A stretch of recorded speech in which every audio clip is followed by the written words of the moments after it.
ಈ ಕಾರ್ಯಕ್ರಮದ ಪ್ರಾಯೋಜಕರು ಗಡಿಯಾರ್ ಗ್ರೂಪ್ ಆಫ್ ಕಂಪನೀಸ್. ವೀಕ್ಷಕರೇ, ಸನ್ಮಾರ್ಗ ಸುದ್ದಿ ಸಂಚಯಕ್ಕೆ ಸ್ವಾಗತ. ನಾನು RA ಲೋಹಾನಿ. ರಾಜ್ಯದಲ್ಲಿ ಕಾಂಗ್ರೆಸ್ ನಾಯಕತ್ವದ ಬಗ್ಗೆ ಜೋರಾದ ಚರ್ಚೆ ನಡೀತಾ ಇದೆ. ಅದರ ಮಧ್ಯದಲ್ಲಿ ನನಗೇನು ಬೇಡ, ಆತುರ ಪಡಲು ಬಯಸುವುದಿಲ್ಲ ಮತ್ತು ಪಕ್ಷದ ಹೈಕಮಾಂಡ್ CM ಹುದ್ದೆಯ ಬಗ್ಗೆ ನಿರ್ಧಾರ ತೆಗೆದುಕೊಳ್ಳುತ್ತದೆ ಅಂತ ಉಪಮುಖ್ಯಮಂತ್ರಿ DK ಶಿವಕುಮಾರ್ ಪುನರುಚ್ಚರಿಸಿದ್ದಾರೆ. ಅಧಿಕಾರಕ್ಕಾಗಿ ಬಣ ಬಡಿದಾಟಗಳ ನಡುವೆ ಒಕ್ಕಲಿಗ ಸಮುದಾಯದ ನಂಜಾವಧೂತ ಸ್ವಾಮೀಜಿ ಅವರೊಂದಿಗಿನ ಭೇಟಿಯ ಬಗ್ಗೆ ಸುದ್ದಿಗಾರರು ಕೇಳಿದ ಪ್ರಶ್ನೆಗೆ ಉತ್ತರಿಸಿದ ಶಿವಕುಮಾರ್, ಕಾಂಗ್ರೆಸ್ ನನ್ನ ಸಮುದಾಯವಾಗಿದ್ದು ರಾಜ್ಯದ ಎಲ್ಲ ಸಮುದಾಯಗಳನ್ನು ಸಮಾನವಾಗಿ ನೋಡುವುದಾಗಿ ಹೇಳಿದರು. ನನಗೆ ಏನೂ ಬೇಡ, ಯಾವುದಕ್ಕೂ ಆತುರ ಪಡುತ್ತಿಲ್ಲ. ನನ್ನ ಪಕ್ಷ ನಿರ್ಧಾರ ತೆಗೆದುಕೊಳ್ಳುತ್ತದೆ. ನಾನು ಯಾವುದೇ ಒಂದು ಸಮುದಾಯಕ್ಕೆ ಸೇರಿಲ್ಲ. ಕಾಂಗ್ರೆಸ್ ನನ್ನ ಸಮುದಾಯ. ಸಮಾಜದ ಎಲ್ಲಾ ವರ್ಗಗಳನ್ನು ನಾನು ಪ್ರೀತಿಸುತ್ತೇನೆ ಎಂದರು. ಖಂಡಿತವಾಗಿಯೂ ದೆಹಲಿಗೆ ಹೋಗುತ್ತೇನೆ. ಅದು ನಮ್ಮ ದೇವಾಲಯ. ಕಾಂಗ್ರೆಸ್ಗೆ ದೀರ್ಘ ಇತಿಹಾಸವಿದ್ದು ದೆಹಲಿ ಯಾವಾಗಲೂ ನಮಗೆ ಮಾರ್ಗದರ್ಶನ ನೀಡುತ್ತದೆ. ಅವರು ನನ್ನನ್ನು ಪಕ್ಷದ ನಾಯಕರು ಮತ್ತು ಮುಖ್ಯಮಂತ್ರಿಯನ್ನು ಕರೆದಾಗ ನಾವು ಅಲ್ಲಿಗೆ ಹೋಗುತ್ತೇವೆ ಎಂದರು. ಹರಿಯಾಣದ ಮಹಾರಾಷಿ ದಯಾನಂದ ವಿಶ್ವವಿದ್ಯಾನಿಲಯದ ಮಹಿಳಾ ನೈರ್ಮಲ್ಯ ಕಾರ್ಮಿಕರು ಮುಟ್ಟಾಗಿರುವುದಕ್ಕೆ ಅವರ ಖಾಸಗಿ ಅಂಗದ ಫೋಟೋ ಮೂಲಕ ಸಾಬೀತುಪಡಿಸುವಂತೆ ಸೂಚಿಸಲಾಗಿದೆ ಎಂಬ ಆರೋಪದ ವಿಚಾರಣೆ ನಡೆಸಿದ ಸುಪ್ರೀಂ ಕೋರ್ಟ್ ಈ ಸಂಬಂಧ ಕೇಂದ್ರ ಸರ್ಕಾರ ಮತ್ತು ಇತರರಿಗೆ ನೋಟಿಸ್ ಜಾರಿ ಮಾಡಿದೆ. ಇದೇ ಸಂದರ್ಭದಲ್ಲಿ ಕರ್ನಾಟಕದಲ್ಲಿ ಮುಟ್ಟಿನ ರಜೆ ನೀಡಲಾಗಿದೆ ಎಂಬುದನ್ನು ನೆನಪಿಸಿದೆ. ನ್ಯಾಯಮೂರ್ತಿಗಳಾದ BV ನಾಗರತ್ನ ಮತ್ತು R ಮಹಾದೇವನ್ರ ಪೀಠವು ಕೇಂದ್ರ ಮತ್ತು ಇತರರಿಗೆ ನೋಟಿಸ್ ಜಾರಿ ಮಾಡಿದೆ. ಇದು ಅವರ ಮನಸ್ಥಿತಿಯನ್ನು ಪ್ರತಿಬಿಂಬಿಸುತ್ತದೆ. ಕರ್ನಾಟಕದಲ್ಲಿ ಮುಟ್ಟಿನ ರಜೆ ನೀಡಲಾಗಿದೆ, ಆದರೆ ಇದನ್ನು ಓದಿದ ನಂತರ ರಜೆ ನೀಡಲು ಪುರಾವೆ ಕೇಳುತ್ತಾರೆಯೇ ಎಂದು ನಾನು ಯೋಚಿಸಿದೆ ಎಂದು ನ್ಯಾಯಮೂರ್ತಿ ನಾಗರತ್ನ ಅಸಮಾಧಾನ ವ್ಯಕ್ತಪಡಿಸಿದರು. ಇದು ವ್ಯಕ್ತಿಗಳ ಮನಸ್ಥಿತಿಯನ್ನು ತೋರಿಸುತ್ತದೆ. ಅವರ ಅನುಪಸ್ಥಿತಿಯಿಂದಾಗಿ ಕೆಲವು ಭಾರವಾದ ಕೆಲಸಗಳನ್ನು ಮಾಡಲು ಸಾಧ್ಯವಾಗದಿದ್ದರೆ ಬೇರೆಯವರನ್ನು ನಿಯೋಜಿಸಬಹುದಿತ್ತು. ಈ ಅರ್ಜಿಯಿಂದ ಏನಾದರೂ ಒಳ್ಳೆಯದಾಗುತ್ತದೆ ಎಂದು ನಾವು ಭಾವಿಸುತ್ತೇವೆ ಎಂದು ನ್ಯಾಯಾಧೀಶರು ಹೇಳಿದರು. ವಿಚಾರಣೆಯ ಸಮಯದಲ್ಲಿ ಸುಪ್ರೀಂ ಕೋರ್ಟ್ ಬಾರ್ ಅಸೋಸಿಯೇಷನ್ ಅಧ್ಯಕ್ಷ ಮತ್ತು ಹಿರಿಯ ವಕೀಲ ವಿಕಾಸ್ ಸಿಂಗ್, ಇದೊಂದು ಗಂಭೀರ ಕ್ರಿಮಿನಲ್ ಪ್ರಕರಣವಾಗಿದೆ ಮತ್ತು ಇದು ಗಮನಹರಿಸಬೇಕಾದ ವಿಷಯವಾಗಿದೆ ಎಂದು ಹೇಳಿದರು. ಮಹಿಳೆಯರು ಮತ್ತು ಹುಡುಗಿಯರು ಮುಟ್ಟಿನ ಸಮಯದಲ್ಲಿ ಅವರ ಆರೋಗ್ಯ, ಘನತೆ, ದೈಹಿಕ ಸ್ವಾಯತ್ತತೆ ಮತ್ತು ಗೌಪ್ಯತೆಯ ಹಕ್ಕು ಉಲ್ಲಂಘನೆಯಾಗದಂತೆ ನೋಡಿಕೊಳ್ಳಲು ಮಾರ್ಗಸೂಚಿ ರೂಪಿಸುವಂತೆ ಅರ್ಜಿ ಕೋರಿದೆ. ಪಶ್ಚಿಮ ಬಂಗಾಳದ ಮತದಾರರ ಪಟ್ಟಿ ವಿಶೇಷ ಸಮಗ್ರ ಪರಿಷ್ಕರಣೆ ಕರ್ತವ್ಯಕ್ಕೆ ನಿಯೋಜನೆಗೊಂಡಿದ್ದ ಬೂತ್ ಮಟ್ಟದ ಅಧಿಕಾರಿಯೊಬ್ಬರು ಮುರ್ಷಿದಾಬಾದ್ ಜಿಲ್ಲೆಯಲ್ಲಿ ಹೃದಯಾಘಾತದಿಂದ ಮೃತಪಟ್ಟಿದ್ದಾರೆ. ಕೆಲಸದ ಒತ್ತಡವೇ ಅವರ ಸಾವಿಗೆ ಕಾರಣ ಎಂದು ಕುಟುಂಬದವರು ಆರೋಪಿಸಿದ್ದಾರೆ. SIR ಪ್ರಕ್ರಿಯೆ ಆರಂಭವಾದಾಗಿನಿಂದ ವರದಿಯಾದ 4ನೇ ಸಾವಿನ ಪ್ರಕರಣ ಇದಾಗಿದೆ. SIR ಪ್ರಕ್ರಿಯೆ ನವೆಂಬರ್ 4ರಂದು ಆರಂಭವಾದಾಗಿನಿಂದ ರಾಜ್ಯದಲ್ಲಿ ವರದಿಯಾದ 4ನೇ ಪ್ರಕರಣ ಇದಾಗಿದೆ. ಇದರ ಬೆನ್ನಲ್ಲೇ ರಾಜಕೀಯ ಕೆಸರೆರಚಾಟ ಶುರುವಾಗಿದೆ. ತೀವ್ರ ಎದೆನೋವಿನಿಂದ ಬಳಲುತ್ತಿದ್ದ ಜಾಕೀರ್ ಗುರುವಾರ ಮಧ್ಯಾಹ್ನ ಕುಸಿದು ಬಿದ್ದಿದ್ದರು. ಕೂಡಲೇ ಹತ್ತಿರದ ಆಸ್ಪತ್ರೆಗೆ ಕರೆದೊಯ್ಯಲಾಗಿತ್ತು. ಆದರೆ ಅವರು ಅದೇ ದಿನ ರಾತ್ರಿ ಮೃತಪಟ್ಟಿದ್ದಾರೆ ಎಂದು ಕುಟುಂಬದವರು ತಿಳಿಸಿದ್ದಾರೆ. SIR ಕರ್ತವ್ಯದ ಜೊತೆಗೆ ಶೈಕ್ಷಣಿಕ ಕೆಲಸಗಳನ್ನು ನಿರ್ವಹಿಸುತ್ತಿದ್ದ ಕಾರಣ ಜಾಕೀರ್ರ ಮೇಲೆ ಅತಿಯಾದ ಒತ್ತಡ ಉಂಟಾಗಿತ್ತು ಎಂದು ಸಂಬಂಧಿಕರು ಹೇಳಿದ್ದಾರೆ. ಅವರನ್ನು ಹೆಚ್ಚುವರಿ ಕರ್ತವ್ಯದಿಂದ ಬಿಡುಗಡೆ ಮಾಡುವಂತೆ ಪದೇ ಪದೇ ಮನವಿ ಮಾಡಿದರೂ ಶಾಲಾ ಅಧಿಕಾರಿಗಳು ನಿರಾಕರಿಸಿದರು. ಜಾಕೀರ್ಗಿಂತ ಮೊದಲು 3 BLOಗಳು ಮೃತಪಟ್ಟಿದ್ದರು. ಪೂರ್ವ ಬರ್ಧಮಾನ್ ಜಿಲ್ಲೆಯಲ್ಲಿ ಒಬ್ಬರು ಇತ್ತೀಚೆಗೆ ಹೃದಯಾಘಾತದಿಂದ ನಿಧನರಾದರೆ, ನಾದಿಯಾ ಜಿಲ್ಲೆಯ ಚಪ್ರಾದ ಒಬ್ಬರು ಮತ್ತು ಜಲ್ಪಾಯಿಗುರಿಯ ಮಲ್ಬಜಾರ್ನ ಮತ್ತೊಬ್ಬರು ಆತ್ಮಹತ್ಯೆ ಮಾಡಿಕೊಂಡಿದ್ದಾರೆ. ಚುನಾವಣಾ ಆಯೋಗವು ಸರಿಯಾಗಿ ಯೋಜಿಸದೆ BLOಗಳ ಮೇಲೆ ಅಮಾನವೀಯ ರೀತಿಯಲ್ಲಿ ಕೆಲಸದ ಹೊರೆ ಹಾಕುತ್ತಿದೆ ಎಂದು ಮುಖ್ಯಮಂತ್ರಿ ಮಮತಾ ಬ್ಯಾನರ್ಜಿ ಆರೋಪಿಸಿದ್ದಾರೆ. ಹಾಗೆಯೇ SIRಗೆ ನಿಯೋಜನೆಗೊಂಡಿರುವ ಕನಿಷ್ಠ 10 BLOಗಳು ಅನಾರೋಗ್ಯಕ್ಕೀಡಾಗಿ ಆಸ್ಪತ್ರೆ ಸೇರಿದ್ದಾರೆ ಎಂದಿದ್ದಾರೆ. ಪಶ್ಚಿಮ ಬಂಗಾಳದಲ್ಲಿ ಮತದಾರರ ಪಟ್ಟಿಯ ವಿಶೇಷ ಸಮಗ್ರ ಪರಿಷ್ಕರಣೆ ಕುರಿತು ರಾಜಕೀಯ ಉದ್ವಿಗ್ನತೆ ಹೆಚ್ಚುತ್ತಿದೆ. ತೃಣಮೂಲ ಕಾಂಗ್ರೆಸ್ ಚುನಾವಣಾ ಆಯೋಗದ ಮುಖ್ಯಸ್ಥರ ಕೈಗೆ ರಕ್ತ ಅಂಟಿದೆ ಎಂದು ಟೀಕಿಸಿದೆ. ರಾಜ್ಯದಲ್ಲಿ SIR ಪ್ರಕ್ರಿಯೆಗೆ ಕನಿಷ್ಠ 40 ಸಾವುಗಳು ಸಂಭವಿಸಿವೆ ಎಂದು ಅದು ಆರೋಪಿಸಿದೆ. ಪಶ್ಚಿಮ ಬಂಗಾಳ ಸೇರಿದಂತೆ 12 ರಾಜ್ಯಗಳು ಮತ್ತು ಕೇಂದ್ರಾಡಳಿತ ಪ್ರದೇಶಗಳಲ್ಲಿ ನಡೆಯುತ್ತಿರುವ ಮತದಾರರ ಪಟ್ಟಿಯ ವಿಶೇಷ ಸಮಗ್ರ ಪರಿಷ್ಕರಣೆಯ ನಡುವೆಯೇ TMC ರಾಜ್ಯಸಭಾ ನಾಯಕ ಡೆರೆಕ್ ಒಬ್ರೇನ್ ನೇತೃತ್ವದ 10 ಸದಸ್ಯರ ನಿಯೋಗವು ಇಂದು ಚುನಾವಣಾ ಆಯೋಗದ ಅಧಿಕಾರಿಗಳನ್ನು ಭೇಟಿ ಮಾಡಿತು.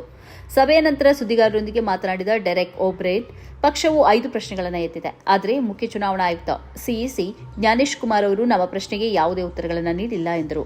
CEC ಅವರ ಕೈಗೆ ರಕ್ತದ ಕಲೆ ಅಂಟಿದೆ ಎಂದು ಹೇಳುವ ಮೂಲಕ ನಾವು ಸಭೆಯನ್ನು ಪ್ರಾರಂಭಿಸಿದೆವು ಮತ್ತು 5 ಪ್ರಶ್ನೆಗಳನ್ನು ಎತ್ತಿದ್ದೇವೆ. ಇದರ ನಂತರ ಕಲ್ಯಾಣ್ ಬ್ಯಾನರ್ಜಿ, ಮಹುವಾ ಮೊಹಿತ್ರಾ ಮತ್ತು ಮಮತಾ ಬಾಲ ಠಾಕೂರ್ ಸುಮಾರು 40 ನಿಮಿಷಗಳ ಕಾಲ ಮಾತನಾಡಿದರು ಎಂದು ಒಬ್ರೇನ್ ಹೇಳಿದರು.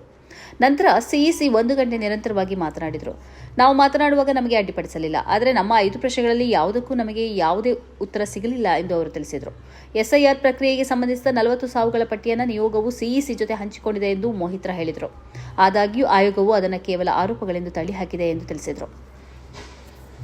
ದಕ್ಷಿಣ ಆಫ್ರಿಕಾ ವಿರುದ್ಧದ 2ನೇ ಟೆಸ್ಟ್ ಪಂದ್ಯದಲ್ಲಿ 408 ರನ್ಗಳ ಅಂತರದಲ್ಲಿ ಸೋಲು ಕಾಣುವ ಮೂಲಕ ಭಾರತ ತಂಡ ವಿಶ್ವ ಟೆಸ್ಟ್ ಚಾಂಪಿಯನ್ಶಿಪ್ ಅಂಕಪಟ್ಟಿಯಲ್ಲೂ ಕೆಳಕ್ಕೆ ಕುಸಿದಿದೆ.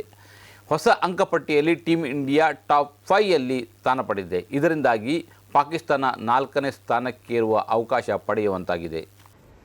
ಭಾರತ ಮತ್ತು ದಕ್ಷಿಣ ಆಫ್ರಿಕಾ ನಡುವಿನ ಎರಡನೇ ಹಾಗೂ ಅಂತಿಮ ಟೆಸ್ಟ್ ಪಂದ್ಯ ಮುಕ್ತಾಯದ ಬೆನ್ನಲ್ಲೇ ವಿಶ್ವ ಟೆಸ್ಟ್ ಚಾಂಪಿಯನ್ಶಿಪ್ ಸರಣಿಯ ನೂತನ ಪಾಯಿಂಟ್ಸ್ ಟೇಬಲ್ ಬಿಡುಗಡೆಯಾಗಿದ್ದು, ಹೊಸ ಅಂಕಪಟ್ಟಿಯಲ್ಲಿ ಟೀಂ ಇಂಡಿಯಾ ಟಾಪ್ 5ನಲ್ಲಿ ಕಾಣಿಸಿಕೊಂಡಿದೆ. ವಿಶ್ವ ಟೆಸ್ಟ್ ಚಾಂಪಿಯನ್ಶಿಪ್ ಸರಣಿಯ ನೂತನ ಅಂಕಪಟ್ಟಿಯಲ್ಲಿ ಆಸ್ಟ್ರೇಲಿಯಾ ತಂಡವು ಮೊದಲ ಸ್ಥಾನವನ್ನು ಕಾಯ್ದುಕೊಂಡಿದ್ದು, ಆಸ್ಟ್ರೇಲಿಯಾ ಪಡೆ ಈವರೆಗೆ ಆಡಿರುವ 4 ಟೆಸ್ಟ್ ಪಂದ್ಯಗಳಲ್ಲೂ ಜಯ ಸಾಧಿಸಿದೆ. ಈ ಮೂಲಕ 100% ಮೊದಲ ಸ್ಥಾನವನ್ನು ಅಲಂಕರಿಸಿದೆ. ಭಾರತ ತಂಡವನ್ನು ತವರಿನಲ್ಲೇ 2-0 ಅಂತರದಲ್ಲಿ ವೈಟ್ ವಾಶ್ ಮಾಡಿದ ದಕ್ಷಿಣ ಆಫ್ರಿಕಾ 75% ನೊಂದಿಗೆ ದ್ವಿತೀಯ ಸ್ಥಾನಕ್ಕೇರಿದೆ. ತೃತೀಯ ಸ್ಥಾನದಲ್ಲಿ ಶ್ರೀಲಂಕಾ ತಂಡವಿದ್ದು, 4ನೇ ಸ್ಥಾನದಲ್ಲಿ ಪಾಕಿಸ್ತಾನ ಬಡ್ತಿ ಪಡೆದಿದೆ. ಅಂತೆಯೇ 4ನೇ ಸ್ಥಾನದಲ್ಲಿದ್ದ ಭಾರತ ದಕ್ಷಿಣ ಆಫ್ರಿಕಾ ಸರಣಿಯಲ್ಲಿ ಮುಖಭಂಗದ ಬಳಿಕ 5ನೇ ಸ್ಥಾನಕ್ಕೆ ಕುಸಿದಿದೆ. ಭಾರತ ಈವರೆಗೆ 9 ಪಂದ್ಯಗಳಲ್ಲಿ 4 ಗೆಲುವು ಮತ್ತು 1 ಡ್ರಾ ಸಾಧಿಸಿದೆ. 4 ಮ್ಯಾಚ್ಗಳಲ್ಲೂ ಹೀನಾಯ ಸೋಲನ್ನು ಅನುಭವಿಸಿದೆ. ಈ ಸೋಲು ಗೆಲುವುಗಳೊಂದಿಗೆ 48.150% ಅಂಕಗಳನ್ನು ಹೊಂದಿದೆ. ಮೋದಿಯವರೇ, ನಿಮ್ಮ ಮುಂದೆಯೇ ದೇಶದ ಮಕ್ಕಳು ಉಸಿರಾಟ ಸಮಸ್ಯೆಯಿಂದ ಬಳಲುತ್ತಿದ್ದಾರೆ. ನೀವು ಯಾಕೆ ಮೌನವಾಗಿದ್ದೀರಿ? ಯಾಕೆ ಯಾವುದೇ ಕ್ರಮ ಕೈಗೊಳ್ಳುತ್ತಿಲ್ಲ? ನಿಮ್ಮ ಸರ್ಕಾರ ಯಾಕೆ ಇಷ್ಟು ಬೇಜವಾಬ್ದಾರಿತನದಿಂದ ವರ್ತಿಸುತ್ತಿದೆ? ಹೀಗೆಂದು ಲೋಕಸಭೆ ವಿರೋಧ ಪಕ್ಷದ ನಾಯಕ ರಾಹುಲ್ ಗಾಂಧಿ ಪ್ರಶ್ನಿಸಿದ್ದಾರೆ. ಈ ಸಂಬಂಧ ಸಾಮಾಜಿಕ ಜಾಲತಾಣ ಎಕ್ಸ್ನಲ್ಲಿ ಪೋಸ್ಟ್ ಹಂಚಿಕೊಂಡಿರುವ ರಾಹುಲ್ ಗಾಂಧಿ, ದೆಹಲಿಯಲ್ಲಿ ಆರೋಗ್ಯ ತುರ್ತು ಪರಿಸ್ಥಿತಿ ಎದುರಾಗಿದೆ. ಆದರೆ ಮೋದಿಯವರು ಈ ಸಂಬಂಧ ಯಾವುದೇ ಕ್ರಮ ಕೈಗೊಂಡಿಲ್ಲ. ಸಂಸತ್ತಿನಲ್ಲಿ ಈ ಬಗ್ಗೆ ವಿವರವಾದ ಚರ್ಚೆ ನಡೆಸುವಂತೆ ಒತ್ತಾಯಿಸಿದ್ದಾರೆ. ನಾನು ಭೇಟಿ ಮಾಡುವ ಪ್ರತಿಯೊಬ್ಬ ತಾಯಿಯೂ ಹೇಳುವುದು ಒಂದೇ, ನನ್ನ ಮಗು ವಿಷಕಾರಿ ಗಾಳಿಯನ್ನು ಉಸಿರಾಡುತ್ತಾ ಬೆಳೆಯುತ್ತಿದೆ. ಇದರಿಂದ ಅವರು ದಣಿದಿದ್ದಾರೆ, ಹೆದರಿದ್ದಾರೆ ಹಾಗೂ ಕೋಪಗೊಂಡಿದ್ದಾರೆ ಎಂದು ರಾಹುಲ್ ಪೋಸ್ಟ್ನಲ್ಲಿ ಬರೆದುಕೊಂಡಿದ್ದಾರೆ. ದೆಹಲಿಯಲ್ಲಿ ಕಳೆದ 15 ದಿನಗಳಿಂದ ಗಾಳಿಯ ಗುಣಮಟ್ಟ ಸೂಚ್ಯಂಕ ಕಳಪೆ ಮಟ್ಟಕ್ಕೆ ತಲುಪಿದ್ದು, ಮುಂದಿನ 1 ವಾರ ಪರಿಸ್ಥಿತಿ ಮತ್ತಷ್ಟು ಹದಗೆಡುವ ಸಾಧ್ಯತೆ ಇದೆ. ಉಸಿರಾಟ ಸಮಸ್ಯೆ ಇರುವವರು, ಮಕ್ಕಳು ಹಾಗೂ ಅಸ್ತಮಾ ರೋಗಿಗಳು ನಿಯಮಿತವಾಗಿ ತಪಾಸಣೆ ಮಾಡಿಸಿಕೊಳ್ಳಿ ಮತ್ತು ಆರೋಗ್ಯದ ಬಗ್ಗೆ ಜಾಗರೂಕರಾಗಿರಿ ಎಂದು ವೈದ್ಯರು ತಿಳಿಸಿದ್ದಾರೆ. ಪಾಕಿಸ್ತಾನದ ಮಾಜಿ ಪ್ರಧಾನಿ ಇಮ್ರಾನ್ ಖಾನ್ ಅಡಿಯಾಲ ಜೈಲಿನಲ್ಲಿ ಸಂಪೂರ್ಣವಾಗಿ ಆರೋಗ್ಯವಾಗಿದ್ದಾರೆ ಎಂದು ಜೈಲ್ ಅಧಿಕಾರಿಗಳು ಹೇಳಿದ್ದಾರೆ. ಇಮ್ರಾನ್ ಜೈಲಿನಲ್ಲಿ ಮೃತಪಟ್ಟಿದ್ದಾರೆ ಎಂಬ ಸುದ್ದಿ ಸಾಮಾಜಿಕ ಮಾಧ್ಯಮಗಳಲ್ಲಿ ಬುಧವಾರ ಹರಿದಾಡಿತ್ತು. ವಿದೇಶಗಳ ಕೆಲವು ಮಾಧ್ಯಮಗಳು ಅವರ ಆರೋಗ್ಯದ ಬಗ್ಗೆ ಹಬ್ಬಿರುವ ವದಂತಿ ಕುರಿತು ವರದಿ ಮಾಡಿದ್ದವು. ಇಮ್ರಾನ್ ಅವರ ಆರೋಗ್ಯದ ಬಗ್ಗೆ ಪಾಕಿಸ್ತಾನ್ ತೆಹರಿಕ್ ಎ ಇನ್ಸಾಫ್ ಪಿಟಿಐ ಪಕ್ಷದ ನಾಯಕತ್ವಕ್ಕೆ ಮಾಹಿತಿ ನೀಡಲಾಗಿದೆ. ಅವರ ಆರೈಕೆಗೆ ಅಗತ್ಯವಿರುವ ಎಲ್ಲ ಸೌಲಭ್ಯಗಳನ್ನು ಒದಗಿಸಲಾಗುತ್ತಿದೆ ಎಂದು ಅಡಿಯಾಲ ಜೈಲು ಆಡಳಿತವು ಹೇಳಿಕೆಯಲ್ಲಿ ತಿಳಿಸಿದೆ. 73 ವರ್ಷದ ಇಮ್ರಾನ್ ಅವರು 2023ರ ಆಗಸ್ಟ್ನಿಂದ ಜೈಲಿನಲ್ಲಿದ್ದಾರೆ. ಭ್ರಷ್ಟಾಚಾರ ಪ್ರಕರಣವೊಂದರಲ್ಲಿ ಅವರು 14 ವರ್ಷ ಶಿಕ್ಷೆಗೆ ಗುರಿಯಾಗಿದ್ದಾರೆ. ಇಮ್ರಾನ್ ಆರೋಗ್ಯದ ಬಗ್ಗೆ ಸಾಮಾಜಿಕ ಮಾಧ್ಯಮಗಳಲ್ಲಿ ಹರಿದಾಡುತ್ತಿರುವ ವದಂತಿಗಳಲ್ಲಿ ಯಾವುದೇ ಹುರುಳಿಲ್ಲ. ಅವರನ್ನು ಅಡಿಯಾಲ ಜೈಲಿನಿಂದ ಬೇರೆಡೆಗೆ ಸ್ಥಳಾಂತರ ಮಾಡಲಾಗುತ್ತಿದೆ ಎಂಬ ವರದಿಯಲ್ಲೂ ಸತ್ಯಾಂಶವಿಲ್ಲ ಎಂದು ಜೈಲಿನ ಹೇಳಿಕೆ ತಿಳಿಸಿದೆ. ಇಮ್ರಾನ್ರ 3 ಸಹೋದರಿಯರಿಗೆ ಅವರನ್ನ ಜೈಲಿನಲ್ಲಿ ಭೇಟಿಯಾಗುವ ಅವಕಾಶವನ್ನು ಅಧಿಕಾರಿಗಳು ನೀಡಿರಲಿಲ್ಲ.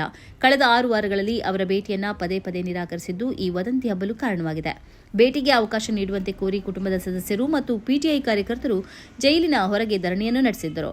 ಜೈಲು ನಿಯಮಗಳ ಪ್ರಕಾರ ಇಮ್ರಾನ್ ಅವರಿಗೆ ವಾರಕ್ಕೊಮ್ಮೆ ಆದರೂ ಹೊರಗಿನವರನ್ನ ಭೇಟಿಯಾಗಲು ಅವಕಾಶವಿದೆ. ಆದರೂ ಹೊರಗಿನವರನ್ನ ಭೇಟಿಯಾಗಲು ಅವಕಾಶ ನೀಡದೆ ಹಲವು ವಾರಗಳು ಕಳೆದಿವೆ ಎಂದು ಪಕ್ಷ ಹೇಳಿದೆ. ಇದು ಈ ಹೊತ್ತಿನ ಸುದ್ದಿ ಸಂಚಯ. ನಿರಂತರ ನೋಡ್ತಾ ಇರಿ ಸನ್ಮಾರ್ಗ ನ್ಯೂಸ್, ಸುದ್ದಿಗಳ ಸಂತೆಯಲ್ಲಿ ಸತ್ಯದ ಮೊಂಬತ್ತಿ.